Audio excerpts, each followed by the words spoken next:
dahil perpekto si Congressman Barzaga.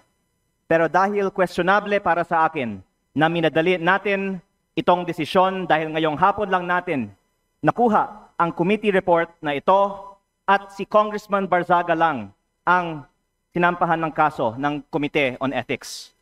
Ang boto ko ay no, lalo na dahil inuuna natin ang kaso niya kaysa sa mga mas seryosong isyong kinakaharap ng isa sa mga kasamahan natin.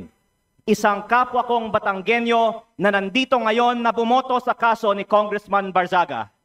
Hindi ba nakakahiya maging miyembro ng Kongreso dahil parang naging normal na meron tayong isang kasamahan na inakusahan na nagbayad para sa mahigit 100 billion pesos ng mga kontrata sa DPWH?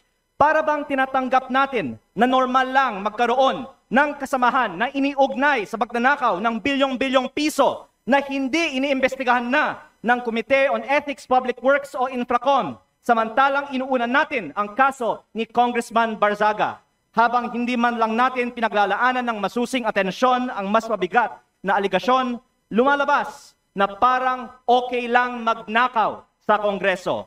Nakatala na sa kasaysayan na sa gitna ng matinding kontrobersiya sa korupsyon, ito ang inuna ng Kongreso at parang lang walang mali sa ginagawa ng isa sa ating kasamahan at tayo mismo ay ngayon sumisira sa imahe ng Kongreso. Mahiya naman tayo.